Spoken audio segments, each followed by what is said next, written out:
예, 임미애님. 예, 서로 간에 인신공격은 상고해 주시기 바랍니다. 예, 뭐 전지수는 지금 무슨 발언입니까? 순서대로 하면 안 될까요? 네, 순서 아니고 지금 의사 진행관들이 진행상에 이야기를 드리겠습니다. 잠깐만요. 네, 1번만 주세요. 네, 여기는 여성가족부입니다. 우리가 여성을 바라보면서 자꾸 외모지상주의 방식으로 진행을 하고 있고, 그리고 여성의 그 부분들에 대해서는 어쩌면 성상품의 대상으로 자꾸 바라보는 시각에 대해서 우리는 굉장히 많은 문제의식을 가지고 있는 위원이라고 생각을 합니다. 그런데 오늘 몇 분의 발언, 방금 백승환 의원님께서 말씀하셨지만은 조은희 의원께서 고음 놀고 고음 목소리 자꾸 여성 중심적으로 그렇게 이야기하는 것은 저는 맞지 않다고 생각하기 때문에 이 위원장님께서 이런 식의 발언을 했을 때는 자제와 제지를 해주셨으면 좋겠습니다. 예, 조금 전에 자제를 부탁드렸고요. 자, 마지막으로 임미애 의원님, 요까지 하고 오늘 점심시간 지나서 자료가 오면 오후에 속개를 하도록 하겠습니다. 말씀하세요. 예. 야당 의원들께서 계속적으로 제기하는 이 TV조선 기사와 관련된 이 내용에 대해서는 사실 저도 주변의 의원님들하고 확인을 해보니까 저희가 이게 받은 적이 없어요. 그래서 이것과 관련돼서 계속 후보자에 대한 공격이 이루어지고 있는데요. 그 아까 답변 중에 제대로 해명하지 못했다면은 추가 해명할 시간을 드리겠습니다. 말씀해 주시겠습니까? 네, 관련해서 다시 한번 말씀 올립니다. 저는 법적 조치를 한 적이 없습니다. 그리고 저 글은 공식 입장, 공식 자료, 공식 설명이 전혀 아닙니다. 제가 파악하고 있기로는 청문준비단 내부에서 서로 이야기를 하면서 아이디어를 모았던 걸로 생각을 합니다. 다만 저는 저 글을 우리 위원님들께 저렇게 보낸 적이 없지 않습니까? 위원님도 저로부터 못 받으시지 않으셨습니까? 예, 저도 안 받았고 옆에 서영교 의원님도 받은 적이 없고 장철민 의원님도 받은 적이 없다고 하는데 도대체 이게 어디서 내용이 나와서 이렇게 후보자를 인신공격하는 그 근거 자료가 되는지 저희가 도저히 이해할 수가 없습니다. 저희는 받은 적이 없습니다.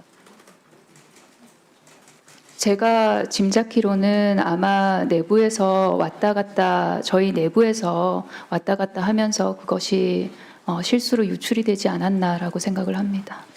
예. 지금 굉장히 어려운 상황에서 장관께서 지금 장관 후보자께서 이 청문회를 임하고 계신데요. 사실 저희 입장에서는 저희 그 여가부 장관이 공석 기간이 얼마였는지 혹시 기억하시나요? 약 17개월, 공식적으로는 17개월인 것으로 알고 그렇죠. 있습니다. 저도 국회의원이 된 지 1년이 조금 더 지났는데 단 한 차례도 장관을 대상으로 현안 질의를 해본 적이 없습니다.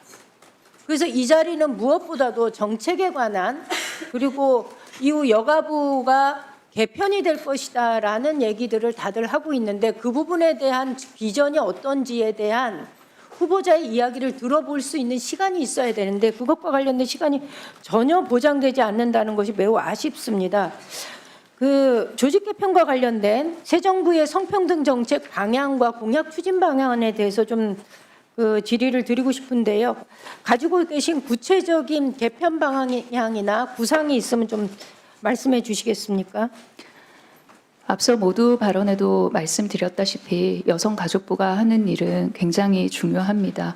대한민국 존립의 근간과 직결되는 일을 한다고 저는 굳게 믿고 있습니다. 그러나 그 일을 하기에 터무니없이 부족한 인력과 그리고 터무니없이 적은 예산입니다. 이 일을 제대로 잘 수행을 해내려면 이 여성가족부 인력도 늘리고 그리고 조직 자체를 키우고 예산을 늘리는 방법이 먼저 선행이 돼야 된다고 생각을 합니다. 여성가족부 확대에 관련해서는 성평등 가족부로 확대를 하자는 그런 말씀들이 많은 걸로 알고 있습니다.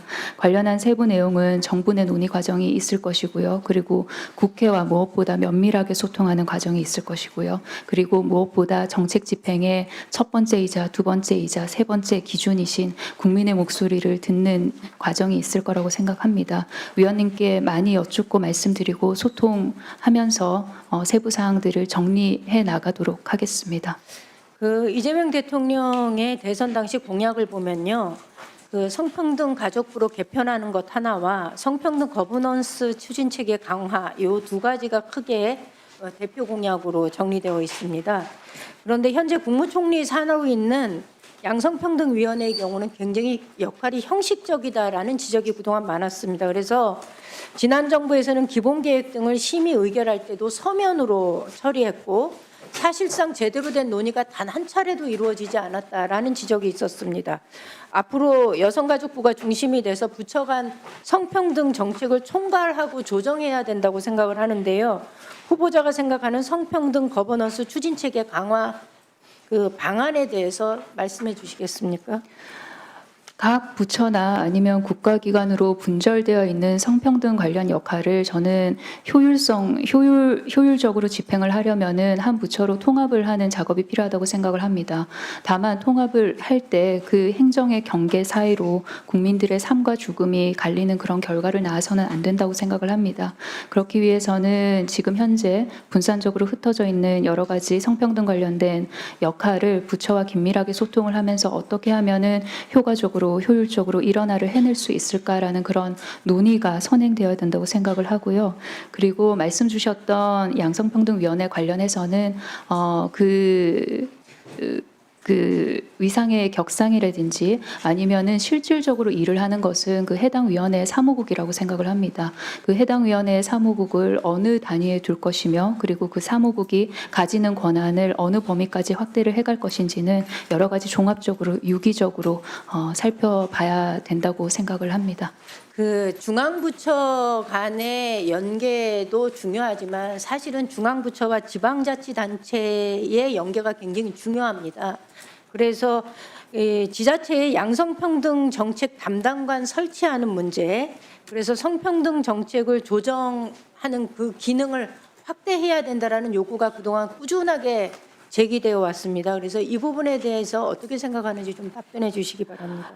위원님 주신 말씀에 전적으로 동의를 합니다. 사실은 이 지방자치단체와의 유기적인 연결이 정책 집행의 핵심이라고 생각을 합니다.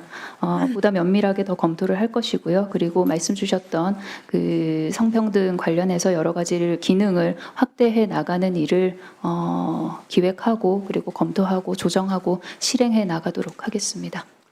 네, 수고하셨습니다.